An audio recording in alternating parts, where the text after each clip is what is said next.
కావాలి, నెల్లూరుకి ఎమ్మెల్సీ కావాలి, కావాలి కావాలి. రాజకీయ సక్సెస్ అవ్వాలి. తిరుమల వాళ్ళ నాయకత్వం, ఇలాంటి వాళ్ళ మద్దతు కూడా మాకు సీనియర్ కాంగ్రెస్ తెలుస్తారు మీరు.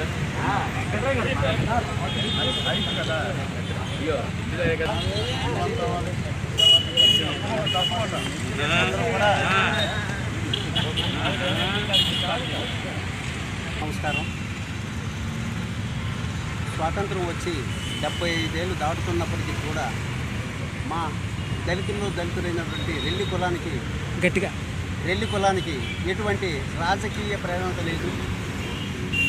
తెల్లవారితే రోడ్లపై ఊడ్చడం కానీ, మరుగుదొడ్లు క్లీన్ చేయడం కానీ, పన్ను వ్యాపారాలు చేసుకున్నటువంటి అట్టడుగున ఉన్నటువంటి మా కులం, ప్రతి ఒక్కరు కూడా, అన్ని రాజకీయ పార్టీలు కూడా మా కులాన్ని ఓటు బ్యాంకుగా వాడుకుంటున్నాయి తప్ప జాతి అభివృద్ధి కోసం ఎవ్వరు కూడా ముందుకు రాలేకపోతున్నారు. అటువంటి తరుణంలో ఇటువంటి ఉద్యమాలు నిర్వహించి జాతిని బలోపేతం చేయాలి, వాళ్ళు కూడా ఒక చట్టసభల్లో చూడాలని ఒక ఆకాంక్షతో మా రెల్లి కులస్తుల నాయకులు ఎన్నో ఉద్యమాలు చేస్తూ వస్తున్నారు. ఉద్యమాలు చేస్తూ వాళ్ళు స్వర్గస్థులు అవుతున్నారు తప్ప మా ఆశలు ఫలించడం లేదు. ఇప్పటికైనా రానున్న ఎన్నికల్లో కూడా అన్ని రాజకీయ పార్టీలు అందరికీ సపోర్ట్ చేస్తాం అంటున్నాయి, కానీ రెల్లి జాతికి మాత్రం ఏ పార్టీ కూడా సపోర్ట్ చేయట్లేదు. ఏ రాజకీయ పార్టీ అయితే మమ్మల్ని గుర్తించి ప్రోత్సహిస్తుందో ఆ రాజకీయ పార్టీకి మాత్రం మా రెల్లి కులస్తులంతా కూడా యావత్ రాష్ట్రం తరఫున ఉన్నటువంటి రెల్లి జాతీయులందరూ కూడా ఏ పార్టీ అయితే మాకు మద్దతు ఇస్తుందో ఆ పార్టీకి మేము సపోర్ట్ చేస్తామని చెప్పి సందర్భంగా తెలియజేసుకుంటూ, ఎట్టి పరిస్థితుల్లో, ఎందుకంటే మనం ఎమ్మెల్యేగా ఎంపీగా మాకు టికెట్లు అయితే ఇవ్వట్లేకపోతున్నారు, ఇచ్చినా మేము కూడా గెలుస్తాం నమ్మకం మాలో కూడా లేదు. ఎందుకంటే మనం అందరికీ జెండాలు పోస్తాం, మన జెండా పోయడానికి ఇంకొకటి ముందుకు రాడు.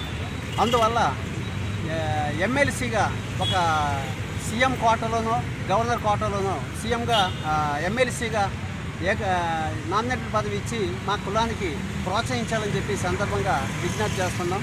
నా పేరు చెన్నా తిరుమలరావు, రెల్లి కుల ప్రతినిధిగా ఉంటున్నాను. నా పేరు కస్తూరి వెంకట్రావు.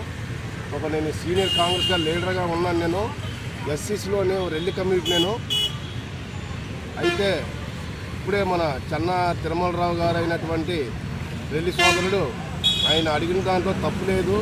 మేము మాది సోదరుల తర్వాత థర్డ్ మేజర్ కమ్యూనిటీగా మేము ఉన్నాం కాబట్టి మాకు 70 సంవత్సరాల నుంచి ఒక ఎమ్మెల్యే కానీ ఎంపీ కానీ ఏవీ లేవు. ఎన్నో కోటాల నుంచి ఆ కోటాలకే ఎమ్మెల్సీలు అది ఇస్తున్నారు తప్ప మమ్మల్ని ఓటు బ్యాంకుగానే వాడుకుంటున్నారు. రాష్ట్రంలోని మేము సుమారు 25 లక్షలు ఉన్నాం. మేము అందులో విశాఖపట్నంలోని సుమారు 85,000 మంది మేము ఉన్నాం. కావున ఈ సందర్భం మీకు ప్రభుత్వానికి తెలియజేస్తున్నాం ఏమిటనగా, మాకు ఎట్టి పరిస్థితుల్లోని రాబోయే ఎన్నికల్లోపు మాకు ఒక ఎమ్మెల్యే టికెట్ అన్ని పార్టీలు ఇవ్వాలని, 2 ఎమ్మెల్యే సీట్లు ఇవ్వాలి. 2 ఎమ్మెల్యే సీట్లు రాష్ట్రంలో ఎక్కడైనా ఇవ్వాలి. మా జనపరంగా ఎక్కడైతే ఉన్నారో అక్కడైనా మాకు ఇవ్వాలి. లేనిచో మేము మా కార్యాచరణ తదుపరి మా కమిటీ వాళ్ళందరూ కూర్చొని మాట్లాడుకొని తదుపరి నిర్ణయించుకుంటామని ఈ సందర్భంగా మీడియా ద్వారా మీకు తెలియజేస్తున్నాం. కావాలి కావాలి ఎమ్మెల్సీ కావాలి, కావాలి కావాలి ఎమ్మెల్సీ కావాలి, కావాలి కావాలి ఎమ్మెల్సీ కావాలి, ఢిల్లీ కావాలి, ఎమ్మెల్సీ కావాలి.